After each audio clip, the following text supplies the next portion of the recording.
So hello guys, welcome to my channel solution way Bangla. তো আজকে আমি নিয়ে চলে এসেছি ক্লাস 12-এর থার্ড সেম বাংলার 50টা গোপন প্রশ্ন। এই প্রশ্নগুলো তোমাদের পরীক্ষার জন্য খুবই ইম্পর্ট্যান্ট হতে চলেছে। তো তোমরা ভিডিওটি শেষ পর্যন্ত দেখো, কারণ একটা কোয়েশ্চেনও মিস করলে খুবই তোমাদের ক্ষতি হবে। তো তোমরা ভিডিওটি শেষ পর্যন্ত দেখো এবং নোট ডাউন করো, ঠিক আছে? আর পিডিএফটা তোমরা পেয়ে যাবে আমার ডিসক্রিপশান লিঙ্কে, আমি পিডিএফটা দিয়ে দেবো। ক্লাসটা দেখে নাও, আগে পিডিএফটা পেয়ে যাবে। তো আমাদের চলো শুরু করা যাক তাহলে। ফার্স্ট কোশ্চেন, আমরা আজকে আদরিণী গল্পের প্রভাত কুমার মুখোপাধ্যায়ের 50টা প্রশ্ন দেখব, ঠিক আছে? আদরিণী প্রভাত কুমার মুখোপাধ্যায়। আদরিণী গল্পের লেখক কে? আদরিণী গল্পের লেখক কথাশিল্পী প্রভাত কুমার মুখোপাধ্যায়,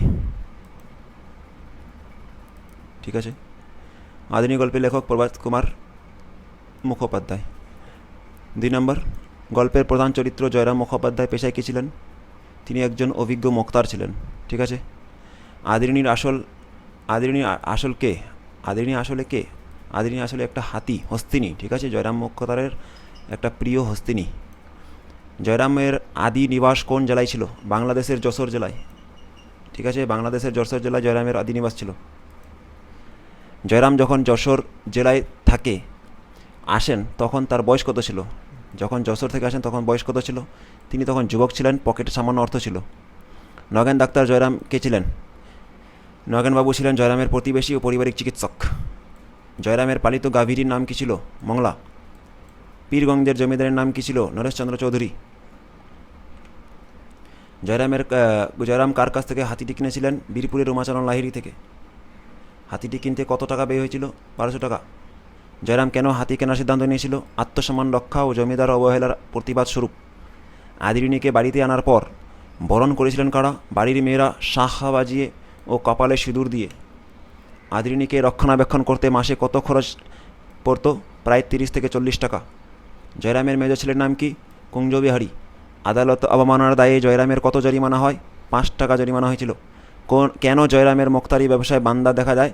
ইংরেজি শিক্ষিত নতুন উকিলদের প্রভাব বৃদ্ধি পাওয়ায়। কল্যাণী কে ছিলেন? জয়রাম মোক্তারের বড় নাতিনী। কল্যাণীর বিয়ের জন্য পাত্রপক্ষ কত টাকা পণ চেয়েছিলেন? 2500 টাকা, 2500 টাকা, ঠিক আছে? পণের টাকা জোগাড় করতে জয়রাম কী করেছিল? হস্তিনীটি বিক্রি করবে। আদরিণীকে বিক্রি করার কঠিন সিদ্ধান্ত নিয়েছিলেন। আদরিণী কত বছর জয়রামের কাছে ছিল? দীর্ঘ 5 বছর ছিল। কে আদরিণীকে সিঁদুর পরিয়ে বিদায় দিয়েছিল? জয়রামের পুত্রবধূ, বড় পুত্রবধূ। বিদায়বেলা আদরিণীর চোখে জল থেকে কে চিৎকার করে উঠেছিলেন? জয়রামের নাতিনী কল্যাণী। আদরিণীকে প্রথম কোন মেলায় পাঠানো হয়েছিল? বামুনহাটের চৈত্র সংক্রান্তির মেলায়। বামুনহাটের মেলায় হাতির সাথে কে গিয়েছিল? জয়রামের মেজ ছেলে ও মাহুদ শেখ লতিফ। আদরিণীর মেলা থেকে ফিরে এসেছিল কবে? পয়লা বৈশাখ সন্ধ্যার সময়। রসুলগঞ্জের মেলা কতদিন স্থায়ী ছিল? 7 দিন। রসুলগঞ্জের মেলায় কেন হাতি বিক্রি হয়নি? উপযুক্ত দাম পাওয়া যায়নি এবং জয়রামের অনিচ্ছা ছিল। জয়রামের বড় ছেলের নাম কী ছিল? অক্ষয় কুমার। বাড়ি থেকে কত দূরে আদরিণী অসুস্থ হয়ে পড়েছিল? 2.5 ক্রোশ, প্রায় 5 মাইল দূরে। আদরিণী কথায় শেষ নিঃশ্বাস ত্যাগ করেছিল? রাস্তার ধারে একটি বিশাল অসুস্থ গাছের তলায়। অভিমান করে চলে গেলি মা উক্তিটি কার? জয়রাম মোক্তার স্বয়ং আদরিণীর উদ্দেশ্যে বলেছিল। আদরিণী কোন রোগে মারা গেছিল বলে উল্লেখ আছে? হার্ট ফেল বা শোকজনিত কারণে মৃত্যু। আদরিণীর মৃত্যুর খবর জয়রামকে কে দিয়েছিল? তার মেজ ছেলে কুঞ্জবিহারী। মৃত্যুর সময় আদরিণীর মাহুদ কে ছিলেন? শেখ লতিফ।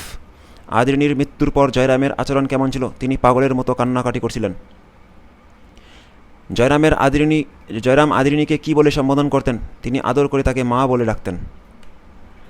কল্যাণীর শ্বশুরবাড়ি কথায় স্থির হয়েছিল? বীরগ্রামে কল্যাণীর বিয়ে হয়েছিল। 38, বিয়ের জন্য জয়রাম জমিদারের কাছে কী চেয়েছিলেন? একটি হাতি সওয়ার হয়ে যাওয়ার জন্য চেয়েছিলেন, ঠিক আছে? 39, জয়রামের বন্ধু মোক্তারদের পরামর্শ কী ছিল? আদরিণীকে বিক্রি করে অভাব মেটানোর পরামর্শ ছিল। 40 নম্বর, জয়রামের মোক্তার মারা গিয়েছিল কবে?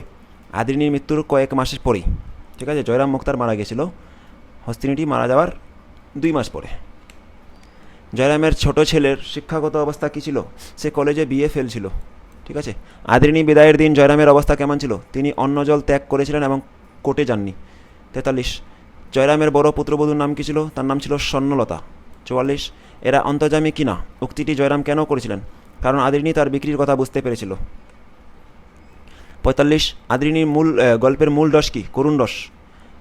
46 প্রভাত কুমার মুখোপাধ্যায়ের জন্মসাল কোনটি? 1873। 47 এই গল্পটি কোন পশু প্রীতির উদাহরণ? হাতি ও মানুষের গভীর স্নেহের সম্পর্ক। 48 জয়রামের চরিত্রের কোন গুণটি প্রধান? পশুর প্রতি গভীর মমতা ও তেজস্বিতা। 49 আদ্রিনী গল্পের নামকরণের উৎস কি? গল্পের প্রধান হাতিটি চরিত্রের নাম অনুসারে। 50 এই গল্পের শিক্ষা কি? পশু পাখি অনুভূতি আছে এবং তারা অনাদরে প্রাণ ত্যাগ করতে পারে। ঠিক আছে, তো এই 50টা কোয়েশ্চেন তোমরা ভালো মতো দেখে নাও, খাতায় নোট ডাউন করে নাও, আর ভিডিওটা ভালো লাগলে লাইক করো, সাবস্ক্রাইব করো, বন্ধুদের সঙ্গে শেয়ার করতে ভুলো না। ওকে, দেখা হচ্ছে নেক্সট ভিডিওতে, ততক্ষণ